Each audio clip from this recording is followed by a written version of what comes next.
Alors, on vient d'entendre Long Way Home avec Matt Bergeron qui est en ligne avec moi. Salut Matt! Hey, salut! Je suis vraiment content de te parler. Ben, moi tout! Fait que bienvenue au Big Pat Show sur les ondes de Radio LP Web. C'est un honneur. Eh ben là, yes sir, c'est un honneur pour moi. Là, pour ceux qui ne te connaissent pas, c'est qui ça, Matt Bergeron?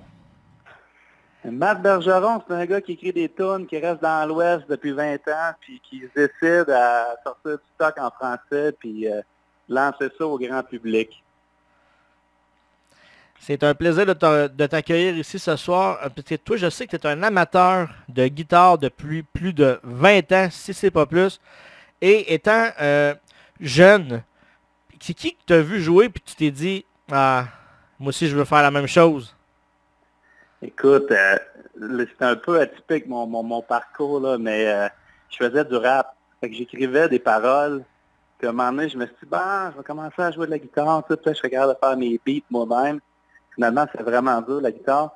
Fait que, moi, je me suis mis à écouter un peu de Jack Johnson. J'étais capable de copier un peu. Puis là, un petit peu de John Mayer. Puis là, j'étais capable de copier un petit peu. Puis là, définir mon style tranquillement. Puis je suis devenu un grand fan de Dave Matthews Band qui m'a tiré complètement dans le champ gauche. Puis là, j'en suis rendu là. Mais ça, je suis encore en processus d'apprentissage. La guitare, pour moi, c'est un apprentissage de vie, ça. Là, tu me dis du rap, puis je suis content en même temps d'entendre ça. Ça devait être le fun d'entendre. Ben là, je sais pas, ça a commencé de même. Ça a commencé, moi, j'étais un fan de rap français, là, puis quand j'ai commencé à écrire, c'est ça, on écrivait des textes, puis là, on freestylait sur des beats. Puis ça a changé depuis ce temps-là, mais dans mon style d'écriture, je pense qu'il est resté encore ce désir-là de jouer avec les mots, peut-être d'en mettre un peu plus que d'autres, mais j'ai cette habilité-là, puis je l'ai développée au cours des années. Ça fait 20 ans, dans ça, mon alarme me dit qu'il faut que je t'appelle. C'est un peu parfait. Ouais, c'est ça, ça fait pas loin de 20 ans que j'écris des tunes, fait qu'au bout de la ligne, j'en ai écrit quand même pas mal, fait que de passer du rap à faire un peu du folk, le processus est quand même intéressant, là, mais des fois, je me lance un peu plus dans le rap, des fois dans le folk, des fois, je mélange un peu tout. Je pense que dans mon album qui s'en vient, là, ça se voit un peu. Là. C'est quand même d'un océan à l'autre, du rap puis et à la musique conventionnelle, il y a une méchante différence. C'est quand même le fun que tu puisses aller dans toutes les directions.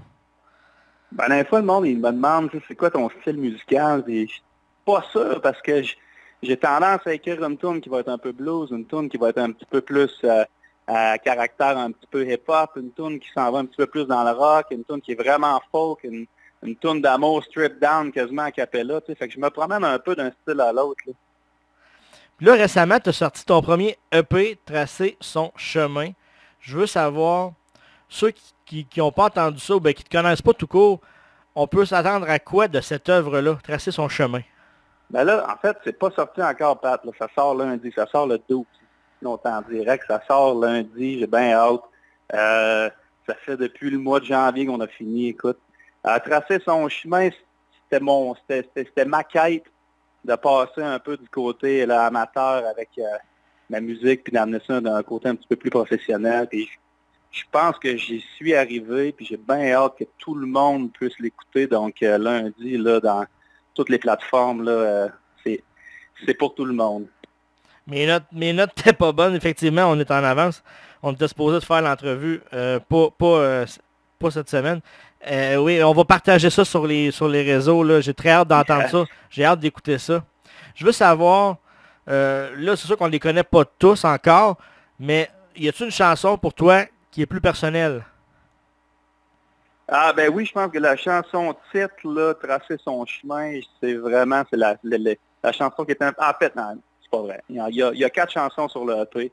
Il y a Langue sale qui est sorti depuis un mois, qui est un peu une dénonciation à caractère humoristique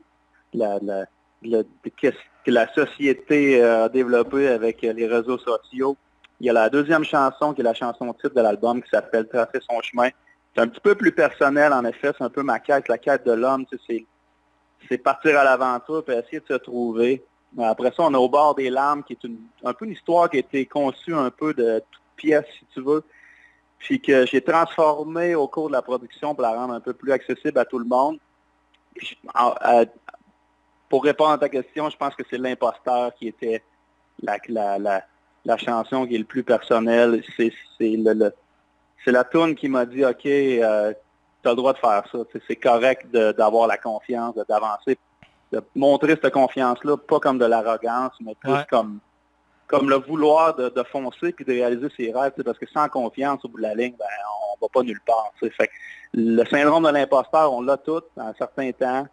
Puis je pense que c'était un cri à moi-même de me dire, OK, let's go, fonce. Là, j'ai vu ça. Tu demeures maintenant en Colombie-Britannique depuis très longtemps, mais tu es originaire de Trois-Rivières, chez nous. Ouais. Ah, c'est chez vous? Mais oui, je suis là, moi, je suis à Trois-Rivières. Pas ça, moi. Mais OK. Ben oui. Écoute, moi, je suis un petit gars des Forges. Puis écoute, mec, tu descendes, si jamais ça arrive, on va se rencontrer, là. Ben là, certain. C'est pour ça que quand tu m'as écrit, tu m'as dit, hey, ça serait le fun, tu viennes en studio, moi, je vois ta toune, tout ça. J'ai comme, ça serait le fun, mais après moi, il te manque une info là-dedans. Après moi, tu ne sais pas, j'étais à 5000 km de chez vous, là. C'est ça, j'ai vu que tu étais originaire de Trois-Rivières. Puis qu'est-ce qui t'a poussé à partir d'ici, justement? Ah, écoute, je suis parti de chez nous, j'avais 19 ans, tu sais. J'ai fini le cégep, j'ai embarqué dans mon char, on faisait des petits peu d'escalade, puis on s'est envenu dans l'ouest à Squamish pour grimper, puis au bout de la ligne, tu sais, je me suis accroché, puis je suis jamais retourné, tu sais. Fait que c'était l'escalade au début, puis le ski, puis le snow, puis là, tranquillement, t'as une job, t'as une maison, t'as une vie, t'as une famille, puis c'est rendu chez vous. C'est ça, on n'a pas le choix. Si je te dis, où c'est que tu te vois dans 5 ans, qu'est-ce que tu me dirais? Je te dis, dans 5 ans, là, tu te vois où, là? Méchante question. Moi qui essaie de me préparer, là, je dis à ma blonde, là, je me prépare les interviews, je vais avoir les réponses à toutes les questions. Ça. Là, tu m'en poses une, tu me poses dans 5 ans. Écoute, j'espère que je suis un gars, dans 5 ans, que je suis un gars heureux, tu sais, puis qui aime faire ce qu'il fait à tous les jours. J'espère que la musique va pouvoir m'amener ça.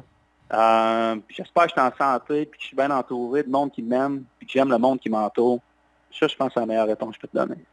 Ça, je te le souhaite. De toute façon, quand tu reviens à Trois-Rivières, je t'invite en studio, on se refait une bonne entrevue, on la filme, ça va être écœurant, ça va être le fun. Ben, certain. T'es où à Trois-Rivières, toi, là? Je suis dans le Cap, moi. Ah, dans le Cap, all right. Cap de la Madeleine, proche du sanctuaire. Tu dois savoir, là, oui. Comment? Tu dois savoir à peu près où, là? Ben oui, je sais à peu près où, mais hey, là, j'ai de la misère avec mes noms de rue, là. Tu sais, moi, mon père connaît toutes les rues de la ville. Moi, il me dit ça, hey, là, tu tournes ça à gauche, c'est telle rue, là, à ce temps, je commence, ça fait longtemps, là, je suis pas allé dans Downtown 3R, là, ça fait un petit bout, là, dans le TR, dans le Centro. Ouais, ça me prend le Google Maps, là, me reconnaître. Ça a changé, là, en 20 ans, pareil. Là. Ah, vraiment? En tout cas, on va inviter les gens à aller liker ta page Facebook. Suivre ton parcours. Merci. Puis on va te souhaiter des shows au Québec, dans ton coin, du bonheur. Bref, je veux que tu sois heureux dans ce que tu fais. C'est bon, j'aime ta musique. Je suis content de t'avoir trouvé. Ça fait pas si longtemps que ça, là. non, c'est ça. T'es tombé sur moi par hasard. Moi, je suis bien content. Par hasard. C'est vraiment cool. Par pur hasard, écoute. En plus, je savais que je recommençais une saison, ça me le prend sur le show. Hey, en première, bonne première, écoute, bonne saison. Là, tu as une guitare acoustique avec toi, tu vas performer acoustique, ton succès, Langue sale. Je veux que tu me parles un petit peu de l'écriture de cette chanson-là avant de partir. Bon, Langue sale, écoute, mais comme je te disais, Langue sale, c'est le premier single que j'ai traqué à la radio. Ça va faire 1 mois que c'est sorti. J'ai des super belles réceptions. C'est vraiment cool, je suis vraiment content. Comment dire ça, Langue sale? Langue sale, c'est un peu une dénonciation là, à caractère humoristique, comme je te disais tout à l'heure, sur notre relation avec les réseaux sociaux. Là, en ce temps, on se donne un peu le droit là, de donner nos commentaires un peu sur tout. C'est pas nécessairement toujours de bonne foi. Donc, ce vouloir-là de débattre notre opinion en utilisant toutes les armes et les arguments qu'on a autour pour débattre notre point, je trouve que ça amène juste à la guerre des mots, cette histoire-là. T'sais.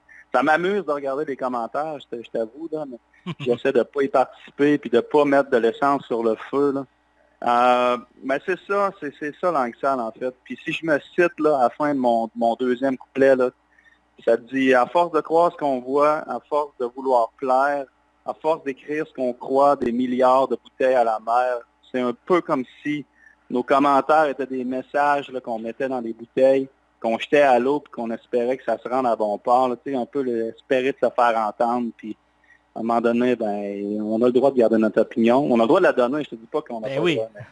Hey, c'est important de peser nos mots un peu une fois de temps en temps. J'ai l'impression que ça s'est perdu, là, cette histoire-là de si je voulais te donner de la merde, je te le donnais en pleine face. Faudrait que je sois pas mal plus game que de l'écrire. Ouais. Fait que à cette heure, ben là, c'est ça. Tout le monde se donne le droit de dire ce qu'ils veulent. Puis ben, l'anxiété, ça rit un peu de ça. Puis j'ai fait un vidéoclip avec ça, fait que je vous invite tous à aller checker ça sur YouTube, là, Matt Bergeron, l'anxiété, le vidéoclip.